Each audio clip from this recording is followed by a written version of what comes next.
Você sabia que os astronautas da NASA treinam para o silêncio?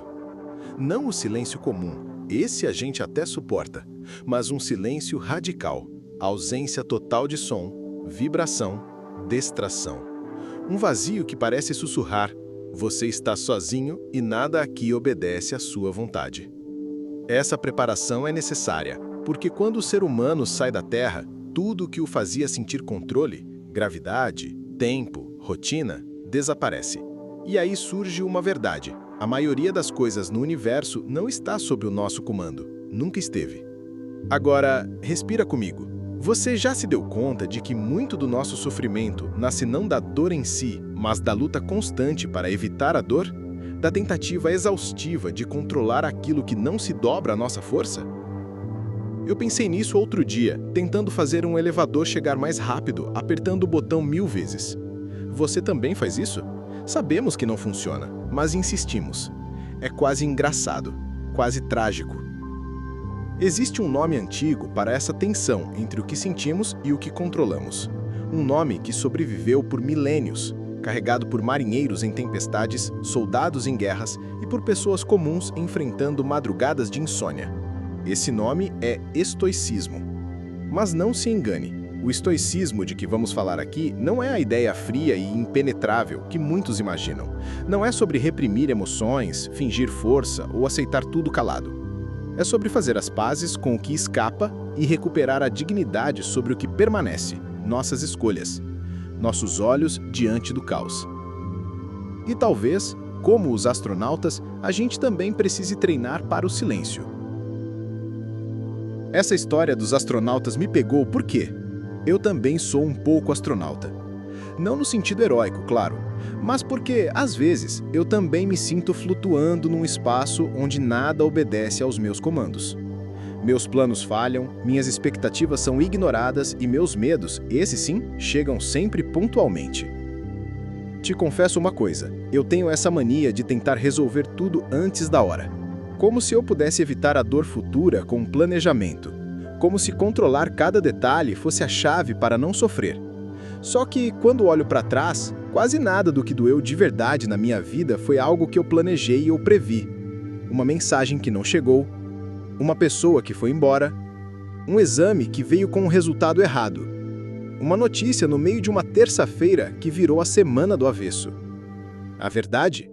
A gente quer controle porque está com medo. E está com medo porque acredita que só estará seguro quando tudo estiver do nosso jeito. Mas e se isso nunca acontecer? Outro dia, recebi uma mensagem de uma seguidora. Ela dizia: eu acordo todo dia com ansiedade, mesmo sem motivo. Eu sei que nem tudo está nas minhas mãos, mas é como se o meu corpo não soubesse disso. Aquilo me tocou profundamente, porque eu entendo esse corpo. Esse corpo que reage como se estivesse em guerra, mesmo quando tudo está aparentemente em paz.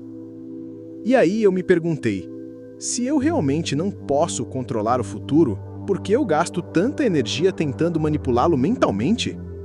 Por que é tão difícil aceitar? Foi quando eu tropecei, de novo, nos estoicos. Mas calma, não falo dos estoicos como um coach fala, com frases de efeito e mandamentos de geladeira. Eu falo de uma filosofia que nasceu da dor, do exílio, da perda, de homens que, como nós, foram empurrados para situações fora do controle e que ali decidiram criar outra forma de viver.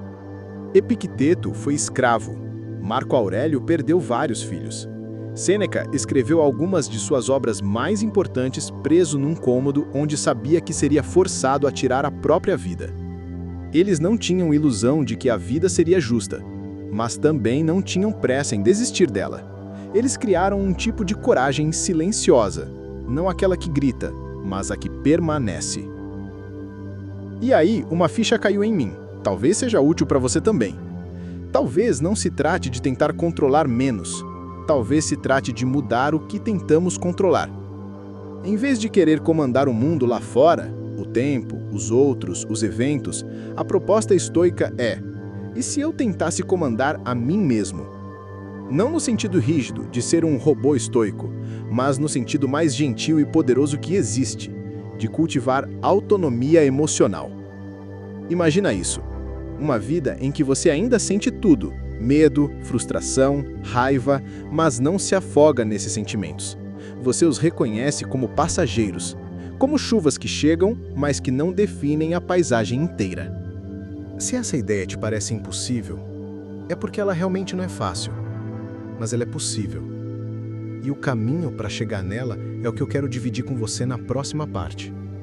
Não com promessas, mas com ideias que já sobreviveram a impérios, a tragédias e, quem sabe, a sua terça-feira também. No centro do estoicismo existe uma ideia tão simples que à primeira vista parece até óbvia. Algumas coisas dependem de nós, outras não. Essa frase de Epicteto é o que os estoicos chamavam de dicotomia do controle.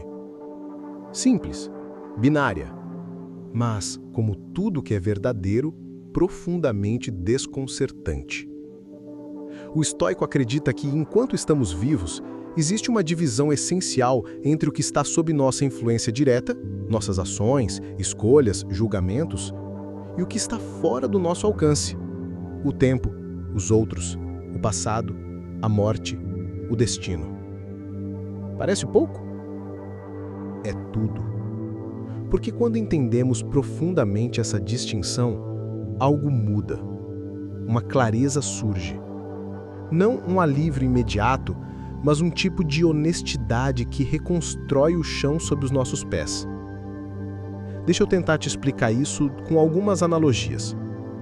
Pensa num surfista. Ele não controla a onda. Nunca controlará. Ele pode estudar o mar, treinar o corpo, escolher a prancha, mas no fim ele precisa fazer as pazes com o caos da água. Se ele tentar domar o oceano, ele afunda.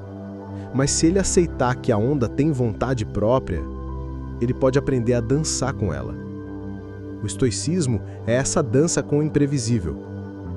Ou então imagina que a sua vida é um controle remoto. Os estoicos diriam que a maioria das pessoas está apertando os botões errados o tempo inteiro, tentando mudar o canal da outra pessoa, ou adiantar o tempo, ou pausar a tristeza. Só que esses botões não funcionam. Só tem um conjunto de botões que realmente responde: o seu próprio julgamento, sua resposta às coisas, sua conduta. O resto é só ilusão de controle. E isso é revolucionário, porque não é sobre resignação, é sobre liberdade. A liberdade de finalmente soltar tudo que nunca foi seu para controlar e, ao mesmo tempo, assumir total responsabilidade sobre o que é, seus pensamentos, atitudes, decisões. Vou te contar uma história. Não muito épica, mas foi um marco para mim. Teve uma época em que eu tentava controlar absolutamente tudo. Os projetos, os horários, as conversas, até os silêncios das pessoas. Eu fazia cronogramas emocionais, como se sentimentos pudessem obedecer a planilhas. E quando alguma coisa saía fora do plano, eu me sentia como se tivesse falhado na vida. Um dia, uma pessoa que eu amava muito simplesmente se afastou. Sem explicação, sem conflito. Só se afastou.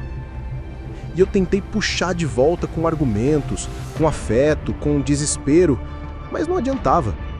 Eu estava tentando apertar o botão do outro controle remoto. Foi aí que eu li, quase por acaso, essa frase de Epicteto. Não são as coisas que nos perturbam, mas o juízo que fazemos delas. Na hora eu quis rebater: tá bom, Epicteto, mas e quando dói? Mas aos poucos, aquilo cavou espaço dentro de mim e eu percebi que eu estava sofrendo não só pela ausência da pessoa, mas porque eu queria que ela agisse de um jeito que eu não podia controlar. Eu estava sofrendo por algo que não era da minha jurisdição. Foi então que eu me fiz a pergunta estoica essencial: isso depende de mim? E a resposta foi não. Então, aos poucos, com dor, com recaídas, eu comecei a me concentrar naquilo que sim dependia. Em como eu escolhia lembrar, em como eu me tratava nos dias difíceis, em como eu ia seguir em frente com mais gentileza por dentro. Eu não venci a dor, mas ela deixou de ser um campo de batalha e virou um jardim onde algo novo podia nascer. Esse é o milagre silencioso do estoicismo. Ele não te promete um mar calmo, mas te ensina a ser marinheiro. E convenhamos, isso é muito mais útil do que esperar o mundo virar um spa. Então talvez a pergunta não seja mais como eu controlo a minha vida, mas como eu vivo bem mesmo sem controle. E a resposta que o estoicismo sussurra, e sim, ele sussurra, nunca grita, é mais ou menos assim. Você vive bem quando foca no que depende de você e solta, com dignidade, o que não depende. Só isso. Mas isso muda tudo. Porque a gente cresceu acreditando que ser forte era ter controle. Mas o estoicismo mostra que ser forte é outra coisa. É aprender a permanecer inteiro, mesmo quando o controle vai embora. É ser vulnerável com consciência. É sentir dor sem entregar a direção da vida para ela. Eu sei que isso não é fácil.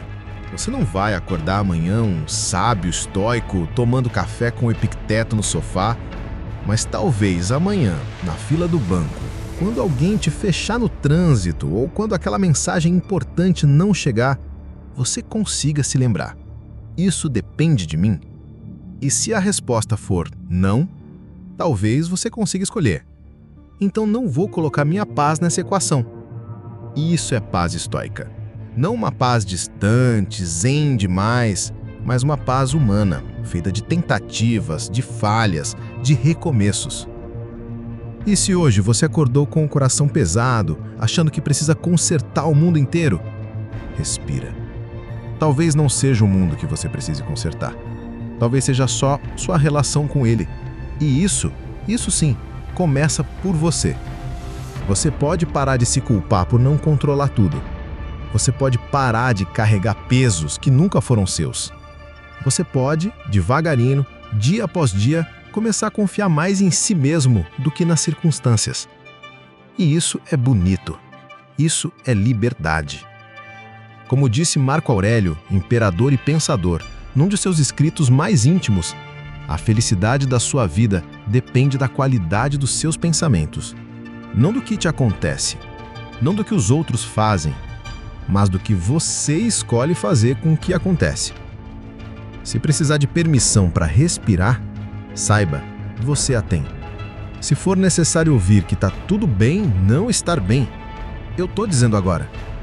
E se for hora de reaprender o que é ser forte, permita-se recomeçar no seu tempo, no seu ritmo. Porque ser forte no estoicismo não é endurecer. É não desistir de ser gentil consigo mesmo, mesmo quando o mundo não colabora. Se esse vídeo deixou algo ecoando aí dentro, eu queria te recomendar um livro que talvez já tenha atravessado o seu caminho. E se não, talvez agora seja a hora. Se chama Meditações, de Marco Aurélio. Não é um manual, é quase um diário. Imagina um imperador, o homem mais poderoso de seu tempo, escrevendo de madrugada, sozinho, tentando entender como lidar com a morte dos filhos, as traições políticas, o medo, a fúria, o tédio. E ele escreve para si mesmo: não se perturbe com o futuro, enfrente um dia de cada vez. Esse livro não foi feito para ser publicado, foi feito para ser sobrevivido.